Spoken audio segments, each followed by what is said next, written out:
Hello everybody, welcome to Ageless Rock channel. Today we are going to check out Pasargadae archaeological site in Iran as a continuation of my previous videos.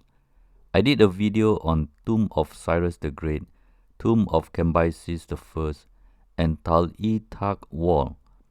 We are going to briefly check out other interesting monuments. But first, you must wear your megalithic lens and see if these monuments are really what archaeologists say or there are more mysteries yet to be solved. Iran is a big country. At approximately 1.6 million square kilometers, it is about half the size of India on the east, which is approximately 3.2 million square kilometers, and slightly overlaps the Fertile Crescent of the ancient Mesopotamia on the west. In the middle of these two great civilizations, we have Pasargadae archaeological site.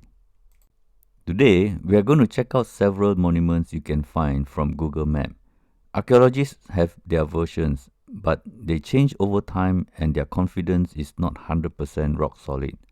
For example, Tomb of Cyrus the Great was tomb of Solomon's mother and also was likely a Zoroastrian temple. Whose tomb or whose temple has yet to be determined beyond a shadow of doubt. Let's start with this site currently known as Palace of Cyrus. The total area of this structure is 3,192 square meters. The central hall has 6 rows and 5 columns of pillars. The southeast side has 20 rows and 2 columns of pillars. The northwest side has 12 rows and 2 columns of pillars. There are 2 pillars on each chamber on the left and the right side of the northwest section. The pillars are believed to be 6 meters or 20 feet tall. However, some are believed to be 4 meters lower than the central columns. The pedestals for the pillars are made up of 2 tiers. The bottom tier consists of black stone at the bottom and white stone on the top. The 2 black and white stones were cut so precisely that they look like one piece. What an amazing achievement if it was done by chisels and ancient method of dressing. It sounds more like a high-tech machine cut product to me. The upper tier is one piece and is thicker. It is said that the pillars are 1/5 stone and the rest is made of wood. Whatever it is, the actual building is now very much open to everyone's imagination. Pasargadae was believed to be a site related to Zoroastrianism. Therefore, it was preserved as such. Then, it was believed to be related to King Solomon, and the Muslims recycled much of the material into mosques. Sa'ad ibn Zangi, a Salgurid ruler, quarried the ruins into a mosque. A mud brick wall measuring 55 meters long and 48 meters wide was built around the site, shows that the ancient Zoroastrians were advanced while the modern Muslims were primitive. Something is wrong with this narrative. Whenever we see a platform with lots of pillars, we tend to see the building as a palace or a hall related to a king. In reality, there are many structures with pillars, and we cannot say for sure what it is. Megalithic caves in India has many pillars too, but they are temples, not palaces.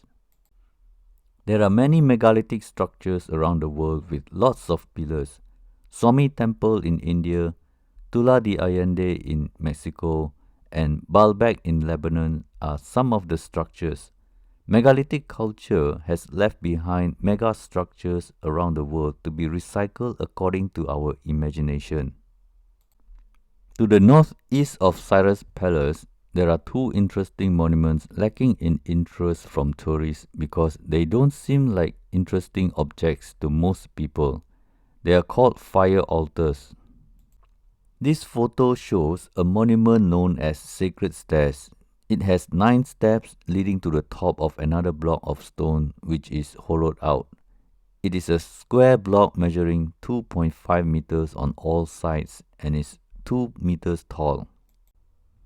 According to the Gathas of Zoroaster, someone would climb up the stairs and stand on top of the block with his hands raised while facing the other fire altar. But the technical term for fire altar is argued to be inaccurate because there is nothing to sacrifice here by the Zoroastrians. It is simply to hold a fire and keeps it burning. It was suggested by Mary Boyce to be called fire holder instead. Despite all these assumptions of a fire altar, it is generally agreed by researchers that no one has seen how these stones in Persia were actually used, and they are not conclusive about its actual use. Approximately 40 kilometers to the southwest of Pasargadae, you can find what is believed to be fire altars at Persepolis. Again, these are the perception of archaeologists today.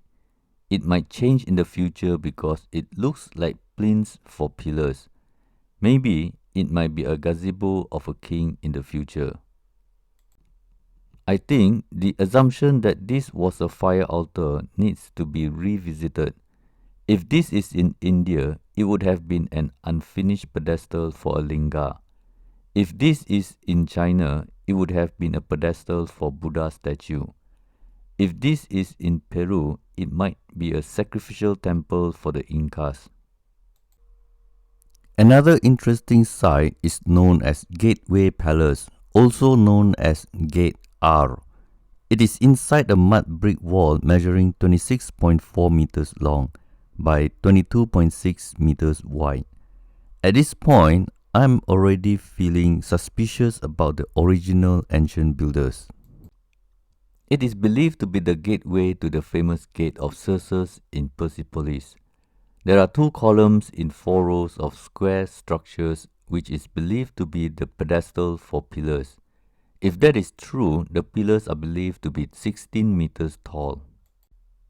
I am not sure how this monument can be assumed to have gigantic pillars, but to fit the narrative of a palace, this monument must come with lots of imagination because whatever is believed to be, there are scholars who disagree. This site is also known as Gateway Palace with a bas-relief because of the northwest porch with a door jamb that has a highly eroded carving. These structures are much too low for any purpose I can think of. I am very sure whatever we think it is, we are wrong about its actual function. Due to its highly eroded condition, it is protected by a layer of mud and reed. The interesting and famous monument is actually the carving on this stone. You can read that this is generally believed to be King Cyrus the Great. Again, there are scholars who disagree based on equally intelligent guesses. The depiction of 4 wings and a headdress with 2 horns of a ram is still open for debate. It has 3 discs on top of the horns. The 3 discs has something that appears to be leaves or ostrich feathers on top of it. There are 2 cobras at the end of the horns. The top of the stone once had inscription which no longer exists.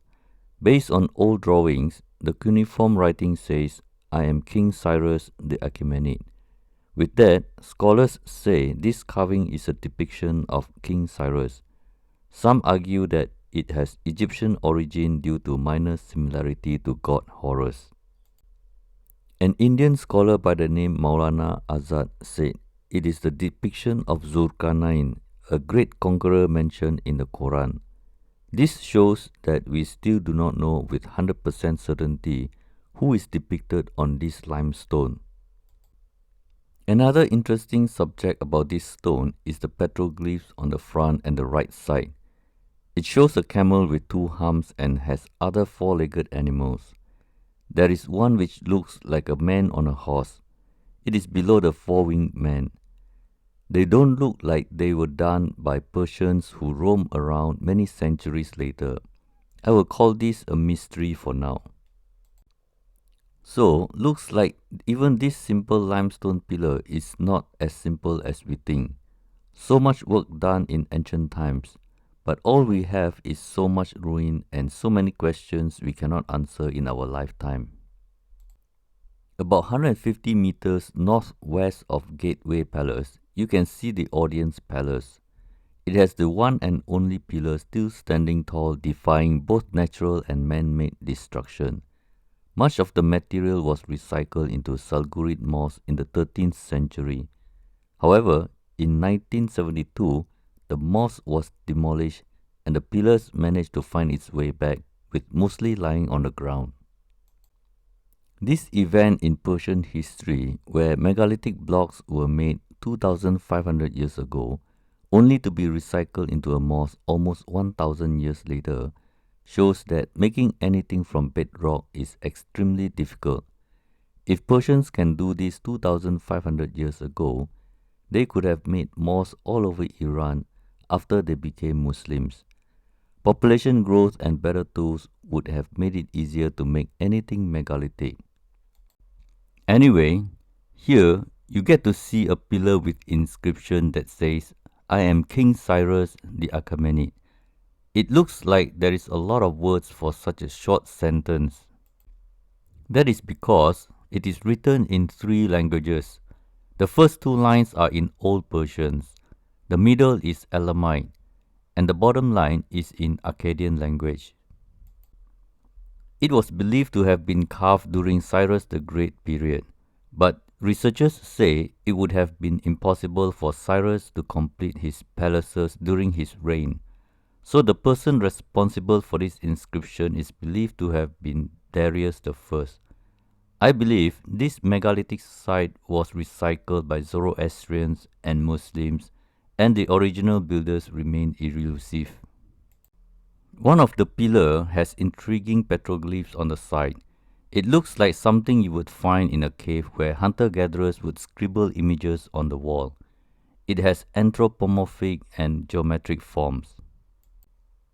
There are several other ancient structures which I will leave it for you to see when you visit this site because they are not megalithic structures. My own opinion is that there are too many megalithic structures said to have been made by Persians 2500 years ago. However, when the Europeans arrived, they do not have the sophisticated skills and knowledge about this site. Since it was a blank page, the Europeans filled them religiously with their own version. Well, that's all for today. I hope you enjoyed this short presentation on the mysterious archaeological site at Pasargadae. See you in the next video and have a wonderful day. This is Bernie Yong signing out. Khoda Hafez.